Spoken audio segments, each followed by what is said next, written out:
Hi everyone, welcome this morning to Coaching Through the Lens of Identity with Larry Ackerman. We're going to get started in a few minutes. Everybody get settled and we'll be right back with you to start the webinar. Thank you.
Good morning, everyone, and welcome.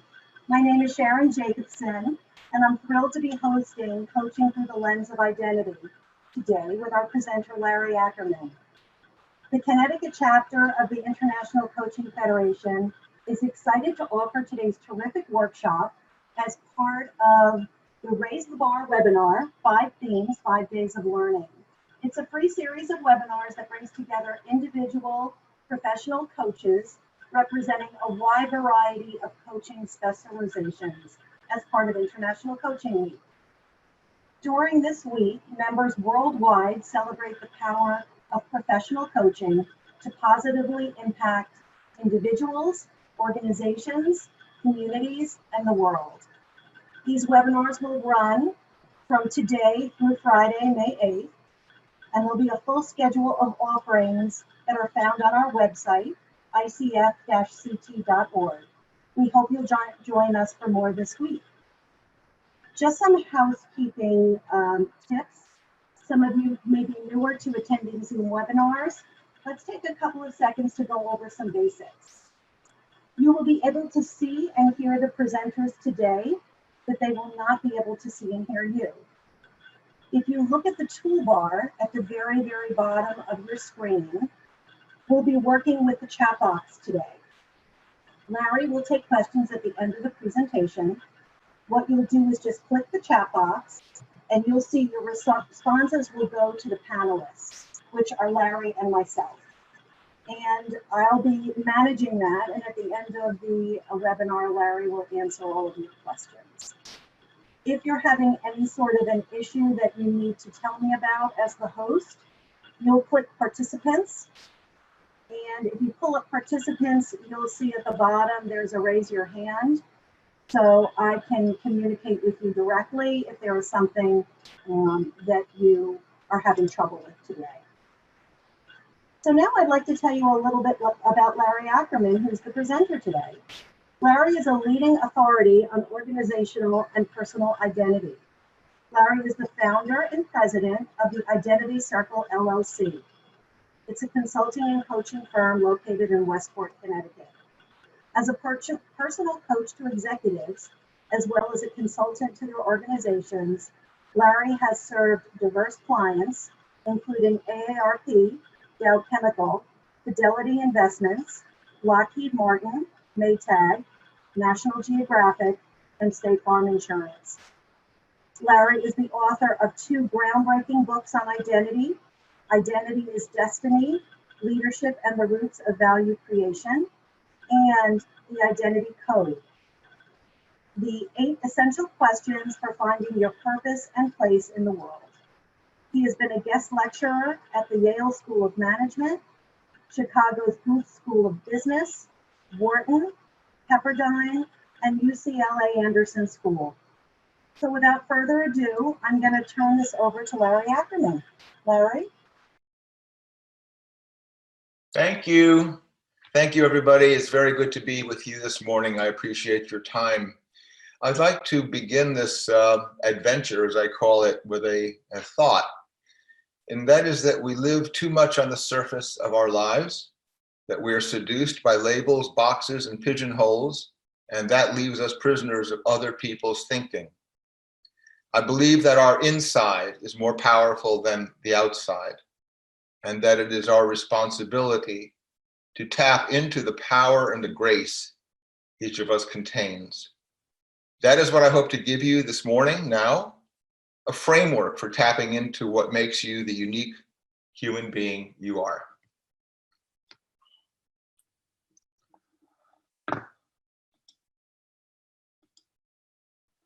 So let's take a look at living life through the lens of identity, whether it's for you or your clients. Right now, in the area we're living, in the conditions we're living, there's this thing called the COVID-19 identity crisis, sort of tongue-in-cheek. That there are these labels that are overshadowing pretty much everything. If you're over 70, you're more vulnerable. If you're a man, you're more vulnerable. If you're African American, you have a higher mortality rate from COVID. If you're poor, they're more densely packed, and people are less able to socially distance. And if you're out in the country, you're less vulnerable. So we are kind of inundated with these labels, whether we like it or not. But in these trying times, it's my feeling that we should never lose sight of who we are as individuals. So with regard to coaching and growth, I just grabbed one quick quote, which I thought was eloquent, and that is, coaching is unlocking the person's potential to maximize their growth. And in my experience, understanding your potential means understanding who you are at your core, and then understanding or seeing the potential that your identity actually holds. So this rather startling slide is here for a very specific reason, because people often ask me, well, how did you ever get into this field of identity consulting or identity coaching? And the backstory is very, very important. When I was 4 years old, I was put into the hospital to have my eyes fixed. I had been born cross-eyed. And as much as my parents tried to explain what was going to happen, as you can appreciate, no 4-year-old really understands what that really is all about, going into a hospital and having an operation. But there I was on the gurney, being wheeled into the operating room with canvas straps holding me down, my chest and across my hips. And I didn't know what was going on. I was literally terrified. My parents were not there. They were not allowed to be in the room at the time. And I panicked. And at a certain point in this experience, I actually felt like I was going to die, and I didn't know what I had done wrong. And I asked myself a question inside. And the question was, what is so wrong with me that I must be changed from who I am? And ever since that experience, ever since that moment in the hospital, matters of identity have been the governing force in my life. So exactly what do I mean by identity? I mean, there are many possible definitions, as you know. This is the definition that I use in my work, whether it's with organizations or individuals. That identity is the unique combination of characteristics that reveals an individual's potential for making a distinctive contribution in the world. The unique combination of characteristics that reveals an individual's potential for making a distinctive contribution in the world. Now, identity has, in my view, three distinguishing qualities, defining qualities. The first is uniqueness, which is to say that there is literally only one of you, just you. The second is potential, that your identity is about the future as well as the present. And third, identity is about constancy.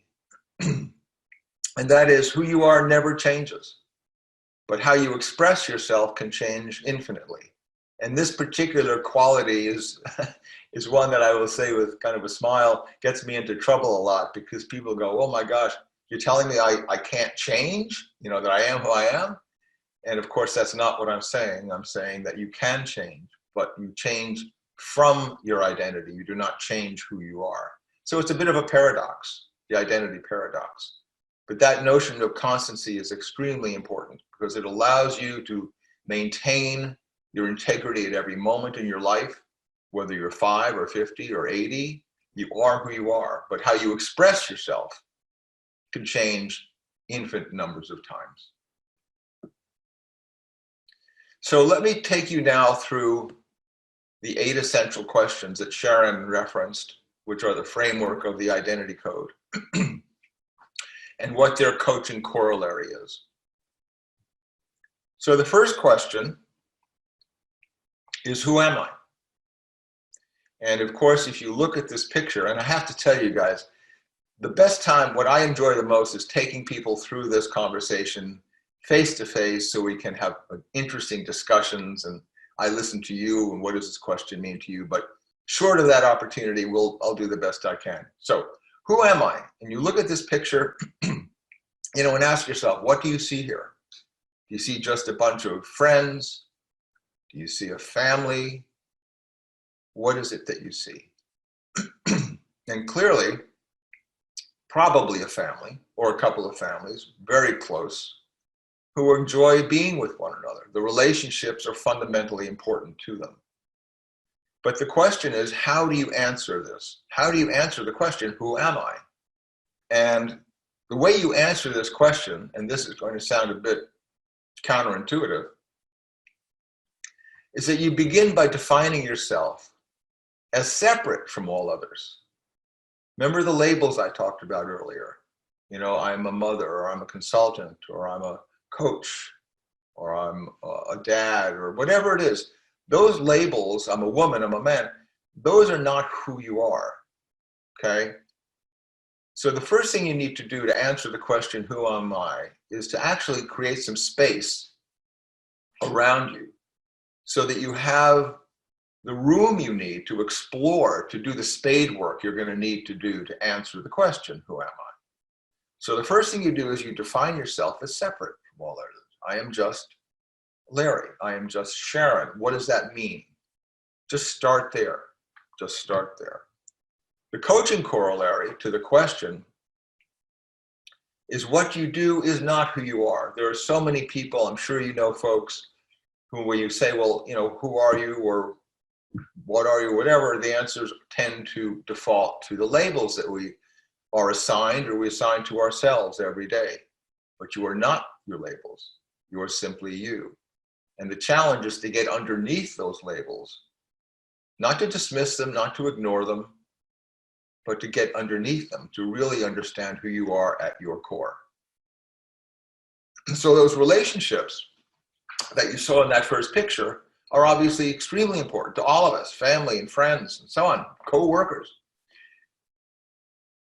But what you want to do is you want to come back into those relationships much more clear about who you are, and consequently you're in a position to build stronger, more meaningful relationships that will be better for you and more fulfilling for those you are connected to. So the second question is, what makes me special? And I will say that these questions, by the way, are sequential. They're not arbitrary. So we'll talk about that. So the second question is, what makes me special, you know? And very often when I ask that question in a crowd, in a workshop, people, you know, tend to talk about, well, what makes me different? All of those things which I think even as coaches, we struggle with at times. You know, what is my niche? How am I different? What's my value proposition? There are a lot of ways of looking at that. Some are career focused and some are just very personal. But the way you answer this question, what makes me special,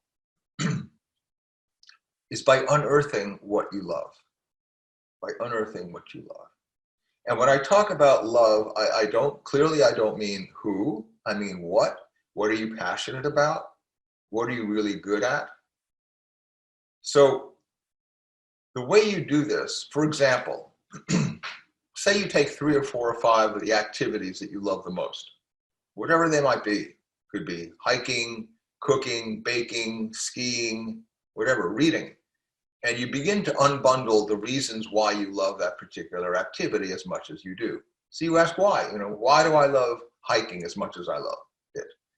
And then once you come to that answer, you ask the question again, well, why do I love that? Why am I passionate about that? And you ask yourself that question 3 times for each of those activities. And suddenly you will come to see what it is you quote unquote really love. It's not about the baking, it's not about the skiing, it's about something much more profound. So the coaching corollary would be that you have these, what I call innate capacities that distinguish you. And these capacities constitute your identity muscles. And by the way, I use the term capacities rather than strengths for a very specific reason. To me, a capacity is something that you have, it's born into you, and yet you haven't fully realized it. I mean, a strength, you can be taught to be very good at piano, you can be taught to be very good as a coach, but this is a little different. This is something that you're tapping into, drawing out, articulating, and putting to work. So these capacities, as I say, constitute identity muscles. For example, a genius for discovery, or a passion for learning, or an instinct for harmony. These are things that are just born into you, but you didn't necessarily know it until you went through the exercise that we just talked about.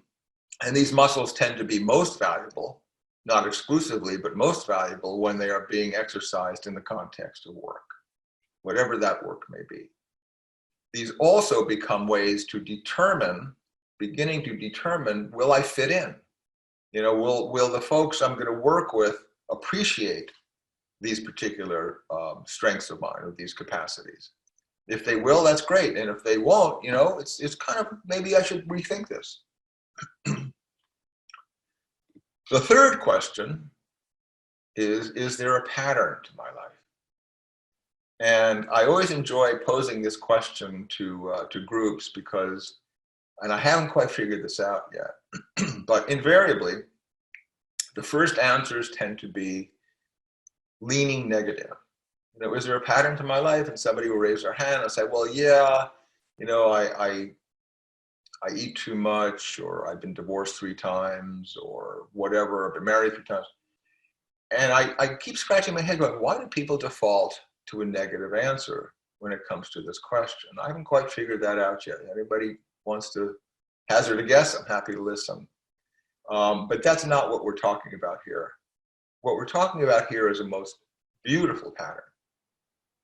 And the way you come to it, the way you discover it, is by making the connections that explain past events and foreshadow, therefore, your future. So, going all the way back to your childhood, and this is what I would encourage folks to do, my clients.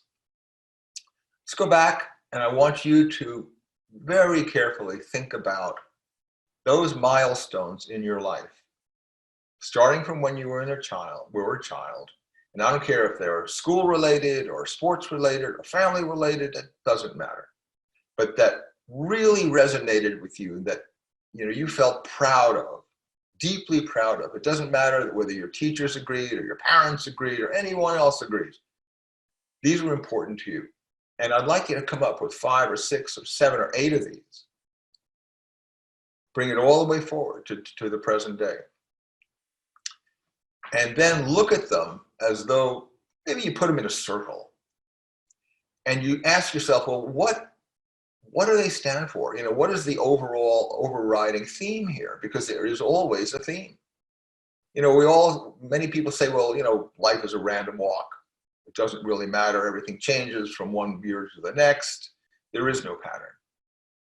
I disagree. There is a pattern. And if you can articulate it, you will have revealed something extremely powerful about who you are and how you think about the world and how you engage the world. So the coaching corollary would be this, that the pattern of your life reveals a theme, sometimes I call it a life force, that explains how you create value as an individual. And here are 3 examples. So here's an example of a theme. Resourceful creativity would be the distillation of these 7 or 8 different milestones, or something called soulful efficiency, or courageous resilience. And when you can come up with this particular concept, it's not just words, it's a concept. It just can light you up, because now you understand more completely what you've been doing for 30 years or 50 years or more. And this, when it becomes practical, you can use this theme as a way to gauge career opportunities and job compatibility. The one in the middle is probably one of my favorites from a former client, soulful efficiency, which sounds contradictory, but to her it is an incredible statement of how she engages with the world. She is very efficient, very good at what she does, very organized, but she's a very soulful person, very thoughtful, very deep. And so for her, this term captures something essential about who she is. The 4th question is, where am I going? And as you can see from the picture, it is very often that we don't really know where we're going. I can remember walking when one could go into New York City, not that long ago, and I'd be walking down the street. I'd walk down Madison Avenue or whatever, and I'm passing people, going wherever they're going. And I'm thinking to myself, I'll bet you half the people I'm passing right now really don't have a clue where they're going. They might know where they're going geographically, but where they're going in life, I doubt it. It's just a natural human phenomenon. So the question of where am I going, how do you answer that question becomes kind of a challenge, because it can be a very difficult place to be. And the thing to do is to commit to the path revealed in what you've learned so far. And when I talk about what you've learned so far, I'm actually, again, referring to those innate capacities we talked about a few minutes ago. The passion for discovery, a love of harmony, whatever they may be, plus that value creation theme we just explored. So soulful efficiency or courageous resilience. You have these. These have now become tools. These are now assets that you own. They are yours, nobody else's. And if you can't necessarily figure out everything right now, you can fall back on these and use them, commit to them in the course of a day. So the corollary would be that at times of uncertainty and doubt, we can remind ourselves what our special strengths are, the innate capacities and the value creation theme. And we can work to make the most of them every day.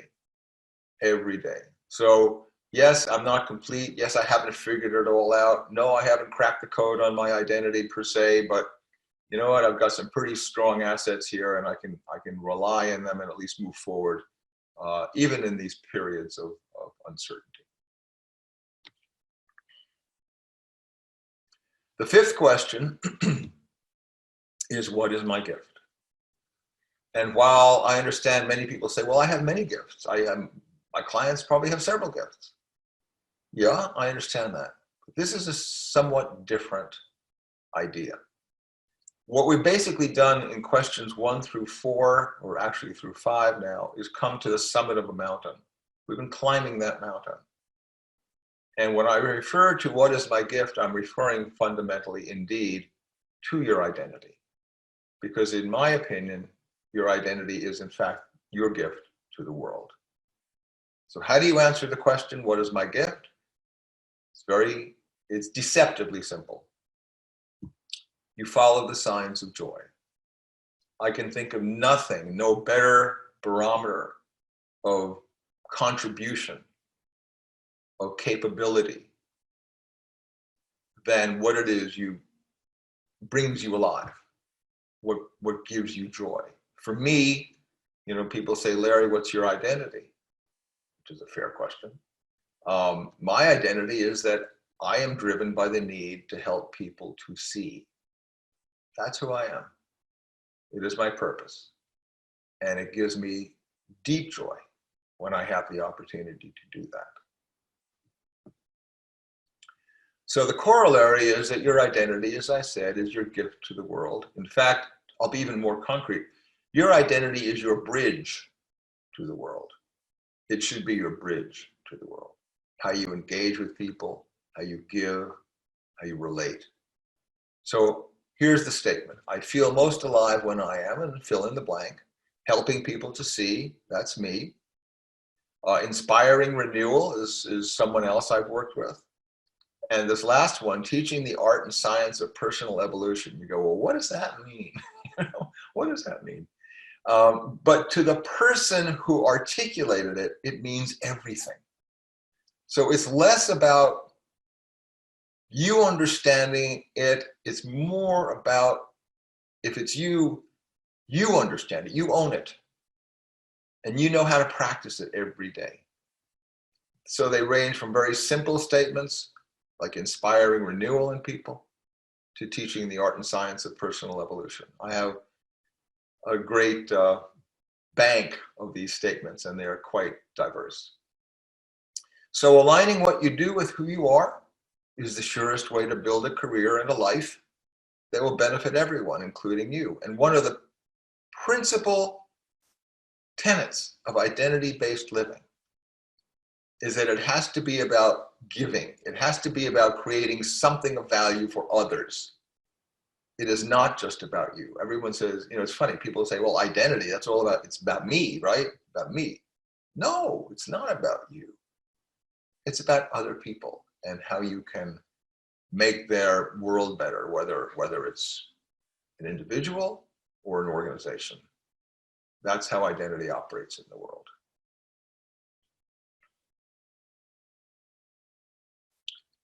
The sixth question is, who can I trust? And now we are coming down, we've reached the summit of that mountain with understanding your identity. Now we're going to begin to come down the other side and get really pragmatic about, well, what are we going to do about this? You know, what are the next steps, the first steps to take to actually implement, to live through my identity? So who can I trust is one of those questions, once again, which tends to trigger all kinds of feelings in people. And, you know, there are different levels of trust, as you can appreciate. There's the level of trust where you say to yourself, well, who can I trust to paint my house and, you know, do a good job? So that's one level of trust.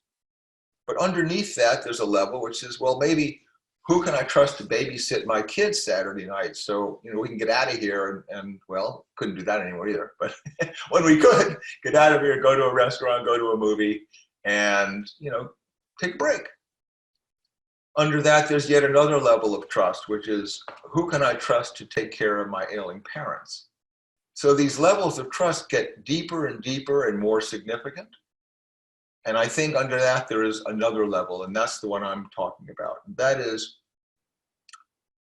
who can I trust will want what I have to give? Who will want what I have to give? Because I have so much to give. I want to give it. And if I can build relationships based on my identity and how it aligns with you and yours, that's going to be one heck of a powerful relationship. So this question of who can I trust triggers a lot of things. And the way to answer it is by taking stock of who matters and why. So in my book, in the Identity Code, I talk about how we all live in a relationship universe. We have a relationship universe, and it's got lots of people in it, close people, intimate relationships, family, friends, spouse, acquaintances, whatever, who knows, dozens of people at least. But that's not going to work. When you get to this point, the real challenge is to begin to think through who in my relationship universe really will want what I have to give. And it may or may not be a family member. It may be somebody outside, somebody with whom you have a powerful and important relationship, but you never quite looked at it this way. The idea is to create what I call your inner identity circle. And at any given time in your life, that circle will probably have no more than 5 or 6 people in it. And the only permanent member of that circle is, of course, you. But this becomes very selective. It's almost self-selective, because you can't force this. This will happen automatically. That's one of the other things about identity-based living. When you get to this point, stuff just happens. You will look at people differently. You will assess relationships differently. Folks who you tolerated will no longer be tolerated. People you didn't really realize you were close to become closer. It's quite dynamic.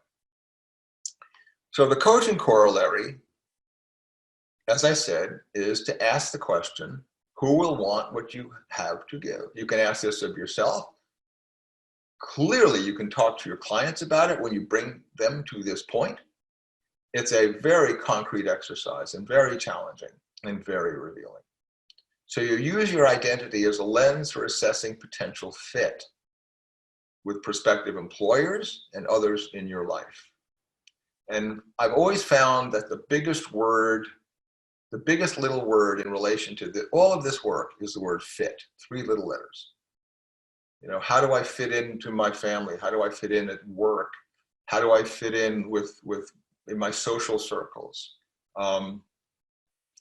And what we're getting at here is trying to create an almost effortless life. A life that is aligned for the right reasons, with the right people for the right reasons. So the 7th question is, what is my message? So again, you can see things get pretty practical at this point, How do I relate to people? And now, well, how am I going to communicate this? What am I going to say? How am I going to say it? Here, the idea of message is pretty straightforward. It's great to know who you are. I'm Larry, and I'm driven by the need to help people to see. But if you don't know that, who cares? It's not enough for me to know it. Somehow you need to know it, or people need to know it. So the way that you do this is you declare yourself on the strength of your gift, of your identity. You're literally standing up and being counted. And this can be a moment of it can be a very dramatic moment, or it can be 100 tiny moments, or anything in between. But you are, in fact, declaring yourself. For example, I go to a party, I go to a mixer, I go to a conference, I go to a workshop. And the questions we always ask are, hi, I'm Larry, what's your name? My name is Sally. What do you do? Well, you know what do you do does not get you to this. But if I met you and I asked you, hi, what are you passionate about? Which I have done a lot. This begins to open a door to this kind of a conversation. And I think people are far more appreciative of that kind of inquiry than simply asking them what they do. Because there could be, as I said, no connection between what they do and who they are. So the corollary is to make your identity the foundation of your personal brand. Okay, we all talk about personal brands as coaches. What is your personal brand? What is your niche? How do you articulate it? What makes you different? The idea then is to weave your brand into all aspects of your career. Certainly your job, the work you do every day, into your work relationships, the folks you hang out with who depend on you and whom you depend on, and your approach to leadership. If you get this right, your identity becomes your leadership brand. And to me, the most important thought here is that this is not temporal. This is not something that you're going to want to change or will even, a year from now. If you do this right, this personal brand, if you will, based on identity, can last a lifetime, can last a career. And the goal is to make it three things. You want that brand to be, number one, distinctive, number two, authentic, and number three, sustainable. Distinctive and authentic and sustainable. And then you have a platform. You have indeed a foundation from which to move forward. The eighth and the last question is, will my life be rich? And you can see the picture that I used to illustrate this, where the root system is 5 times the size of the tree. And that's how I think about identity. That it's the root system. The tree is you, the tree is beautiful, evident, clear, easy to see. But what gives it its beauty and its richness and its power comes from the roots. So when you ask yourself that question, will my life be rich? The first question is, well, what do you mean by rich, right? It could certainly be about income, nothing wrong with money, but it can be about many other things as well. It can be about, well, I think about rich, I think about being loved. I think about recognition. I think about peace, being at peace with myself, with others. So lots of ways to answer the question, will my life be rich? And the way you answer it is by surrendering to the pull of your identity. At this point, it is clear, it will not be ignored, and it cannot be denied. I mean, you can push it down if you really want to, but by this stage, most people are going, this is terrific. How do I put it to work? How do I live with it? How do I make it a framework for living? So you surrender to it. Maybe it's slow. Maybe it's, one little thing a week. Maybe it's, I don't know, how you reapproach your relationships with your clients, how you introduce yourself to a client. There are a lot of ways to surrender to this in the best sense of the word, to give yourself over to who you are. The corollary is that your identity is about creating value for others, which in turn gives your work and your life greater impact and meaning. So the imperative is, number one, clarify what rich means to you. And number two, develop what I call an identity integration plan. Literally sit down, take out a pencil and paper, use your computer, whatever works for you, and slowly think about how you're going to bring this reality, bring this sense of yourself to life, make it a reality.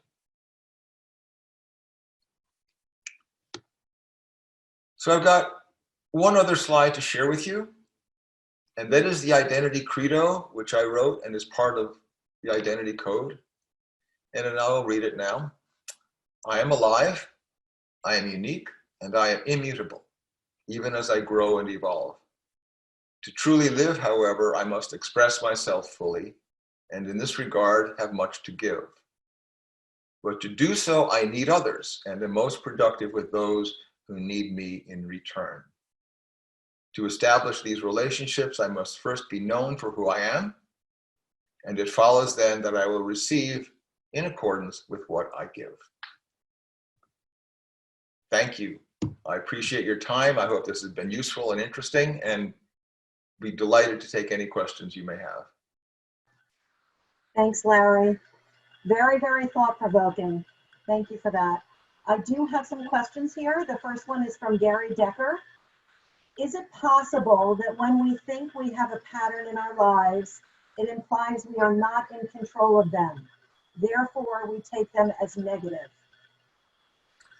Yeah, that is possible. I think it's interesting you say that because, Gary, because there's an interesting correlation between control and patterns. And I think people, and I know I have fallen into this, fear not being in control. But this is less about control. In fact, what's interesting is if you do the exercise I proposed earlier, you will discover that you've been in control all along. You just didn't know it.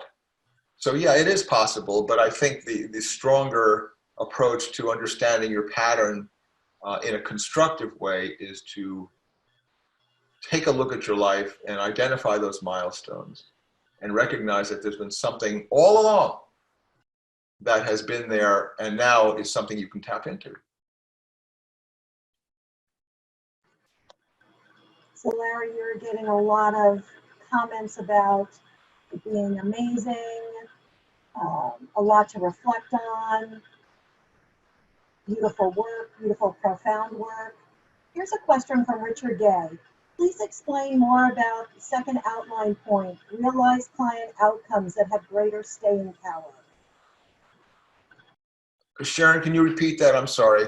Sure.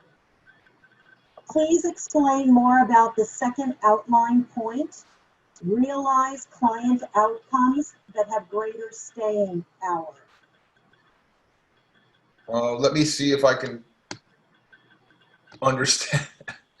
The operative term is greater staying power.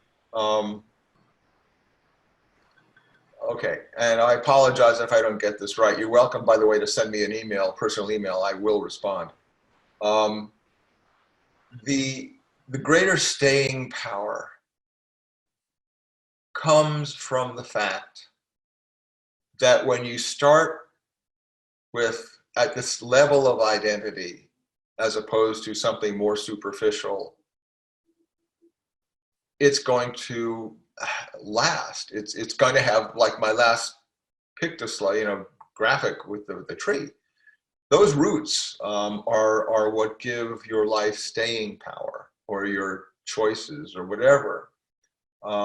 So again, I apologize if I'm not quite getting this, but identity-based living is one way to ensure that your actions are A, the right ones for the right reasons, and B, that the steps you take will in fact have staying power because they come from bedrock, basically. Thanks, Sharon. Yeah, and let's see here. Gary Decker is also asking, can we get the slides for the presentation today? I'm happy to share them if you'd like.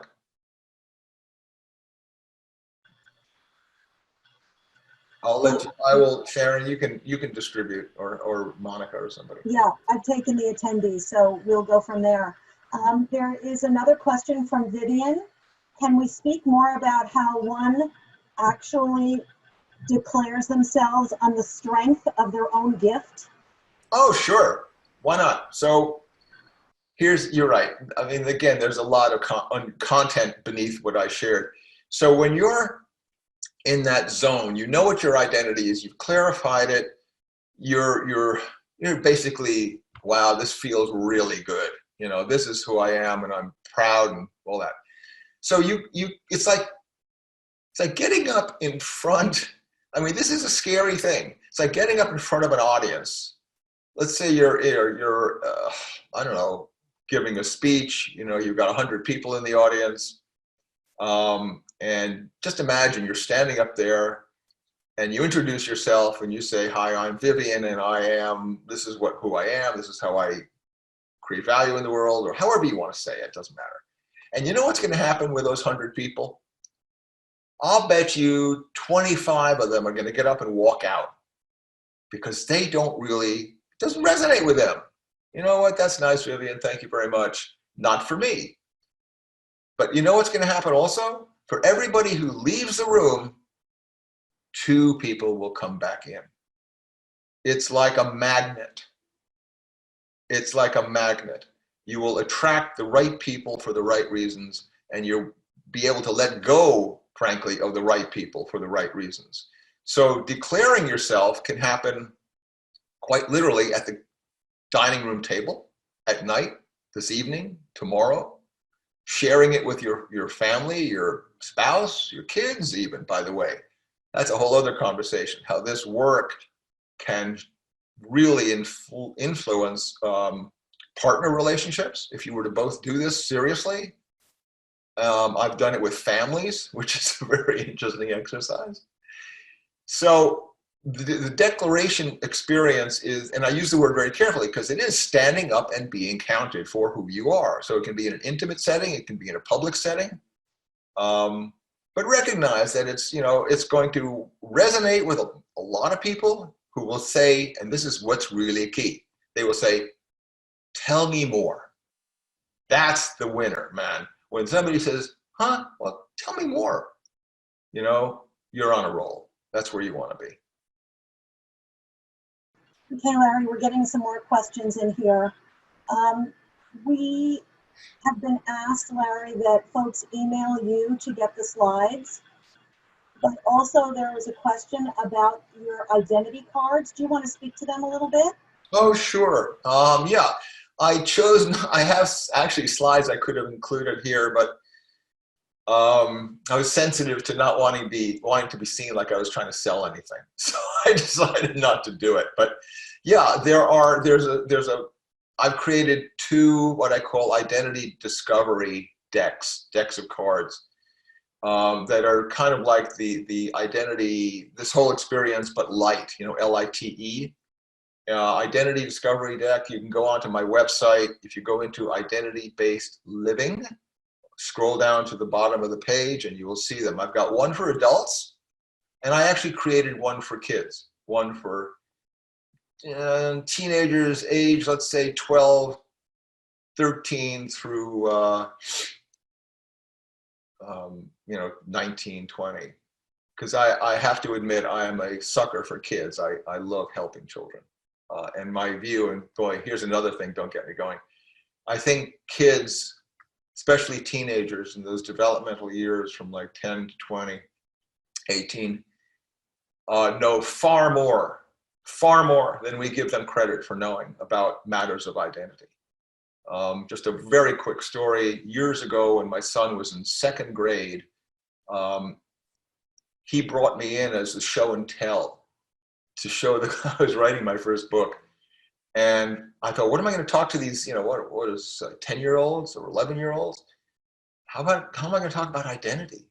So I just read him a little passage, and then I asked him, well, what does this word mean to you, identity? And what does destiny mean? I was shocked by how intelligent these kids were. And I never forgot it. And I decided, you know what? If I can help kids deal with matters of identity at 15 rather than 35, why not do it? So long answer to your question. Yes, identity discovery decks. Yeah, I do have another question here from Chuck Presbury. Yeah. Have you ever encountered someone who has elements of their declared identity that seem toxic to others? What can you do as a coach in such a case? Okay, good question. Thank you, Chuck. So I didn't say it. I should have found a moment to say it. In the world of Larry Ackerman identity, identity is an intrinsically positive force. It is the seeds of your identity are formed at conception, and it is an intrinsically positive human force. It cannot be toxic. However, there's another answer to your question. So people will say, well, what happens if I discover I've got a bad identity? You know, it's like, no, you're not going to do that. Believe me, the way this works, that is just not going to happen. But what can happen is that you are raised in an environment that is sort of toxic, where your parent or parents or teachers, you know, say, here's what you got to do to succeed in the world. You're going to be an engineer, or you're going to be a doctor or a lawyer because they make money and they're secure. But you know, there's not a bone in your body that wants to do that. But there you are at 5 years old or 10 years old. And what happens is you step away from your innate identity, your natural identity. And that can really mess you up. I mean, I've worked with people for whom this exercise becomes challenging emotionally. I do not consider myself a therapist. That's not my job. But I have seen people who ultimately step up, but they're nervous because this work can, without even thinking about it, cause people to rethink, you know, well, what was I taught when I was a kid? You know, this isn't going to square up. Is that going to be okay? The answer is, of course, it's going to be okay. But I understand the question. It's a very important question. But please understand that identity is an inherently positive human force. Hey, Larry, there's another question from Tom at the full picture. Can you generally describe one of the most significant success stories you have worked with? Oh, yeah. Yeah. I'll be sort of general about this. I gave a presentation like this at my temple Israel, maybe 2 years ago for the men's group. We had 110 people in the room. And, you know, at the end I said, if you want any more information, contact me. So this gentleman reaches out to me a couple of days later and he asked me, do you work with people? I said, sure. So no names. He came to me, and he had this extraordinarily difficult story, his life story. He literally had just been divorced. He was struggling with money. He was a Wall Street guy. He had been fired. He was trying to put his life back together. He didn't know what to do next. He was scared. And I worked with him for maybe 3 months and got him to get through the major steps, many of which I've shared with you today. And it was not easy because he kept defaulting to his problems. And I kept saying, Joe, not his name, we'll come back to your problems. Let's deal with this first. Let's create a foundation from which to address your problems. So anyway, 3-4 months later, he was in a better place. The good news is I stay in touch with him. He'll send me notes. He's got a better relationship now with his 2 daughters than he ever has had. And I know he's got a new job. And what's interesting is he called his identity statement his golden rudder. His golden rudder. It gets me a little emotional because it was a very, very powerful relationship. And I think in some ways I helped save this guy. That's it. Okay, Larry, one other one here from Justine. How do traumatic events fit into your model? For example, your eye surgery experience was very impactful for you.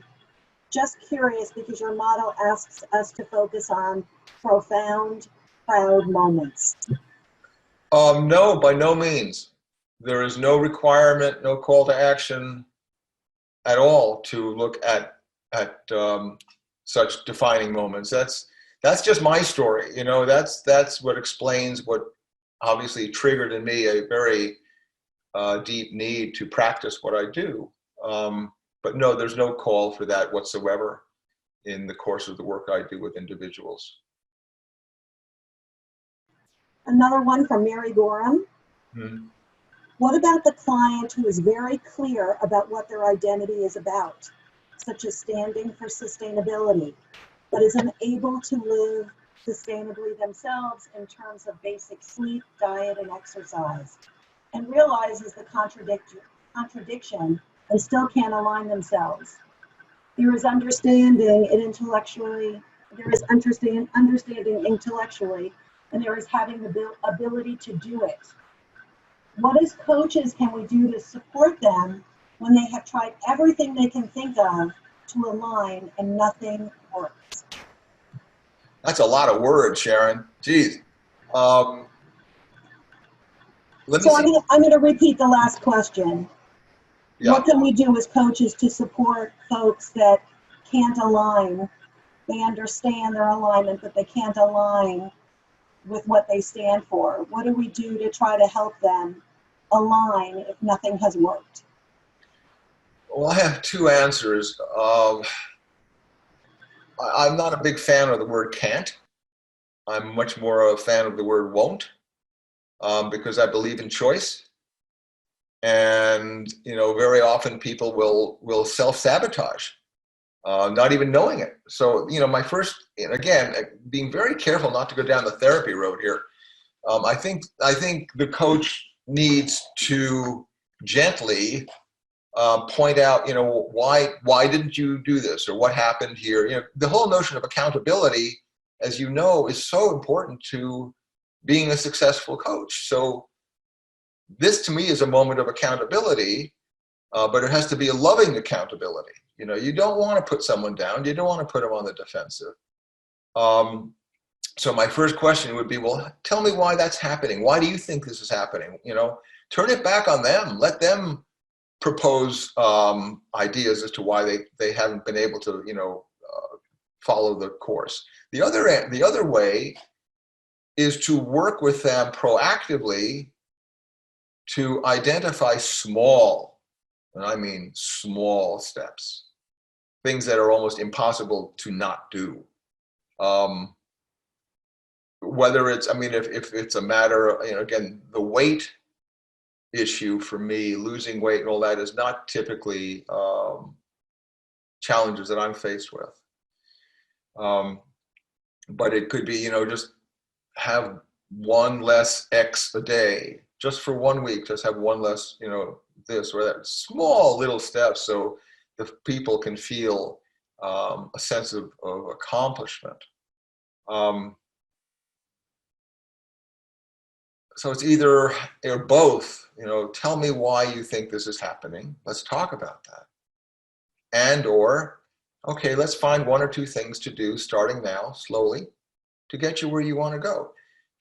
But typically aligning, the other thing you said is aligning what you do with who you are. I'm not quite sure, and this I would need to hear more from the individual, how weight management connects with one's deeper sense of identity. That's, to me, that requires more conversation. Okay. Okay, you've gotten a ton more accolades, Larry, for the work. Thanks. But there is a question from Monica or a comment here. Some people are afraid of going after what they really want. Well, the answer is yes. And that, you know, comes to the idea that be careful what you ask for, because you may just get it. I think people fear, and Marianne Williamson, who ran, you know, for president, the poet, the author, I believe, is credited with having said something like, you know, the greatest fear we have is the power we contain. You know, we fear our own power. And I think that's, you know, part of the problem. The other thing is, I believe, and I have found this to be true, sometimes if you don't know what it is you're capable of, you know, it's going to cause you to stop. I mean, I don't know where I'm going, you know, it's like that uncertainty question. Number 4, you know, where am I going? But I think Monica's comment is 100% accurate. And how you tackle it, you know, is very, very important. So we have about 2 minutes left. Mhm. And I wanted to take the opportunity once again to thank Larry for his presentation today. And also to thank all of you for joining. The Connecticut chapter will have an entire week. Remember ICF-CT.org for more events this week. We hope you'll join us. Thank you again, and be safe and well. Everybody have a wonderful day.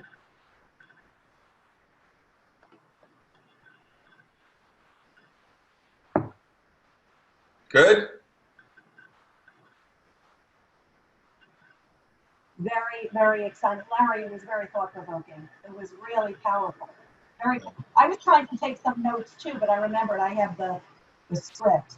I don't know if you want my help in terms of getting this out to folks. I have your presentation as well. Monica and Judy said there's too much going on for them to manage it this week through ICF, but let me know if you want my support at all. Well, I would love somebody to, I'm happy to share the slides. I've done it many times. So can I read the chat? Can I read the comments? Yeah, you know what I'm going to do right now? Let me save the chat. I just saved the chat. I don't know though. I think it goes to ICF and I'll get it from Steve because it's not under my Zoom account. So I'll get you the chat. I just saved it. Good. I don't think we'll get it though, you and I, because it's ICF webmaster. But I'll email Steve now and tell him to send the chat to us. That'd be fine. People were just the accolades, Larry, that are coming through are incredible. I didn't want to read all of those because I didn't want to take the time. I wanted you to answer the questions, but you know. Okay, Monica said she can still see us, so we need to get off the screen. Okay. All right. Okay. Take care. Bye-bye.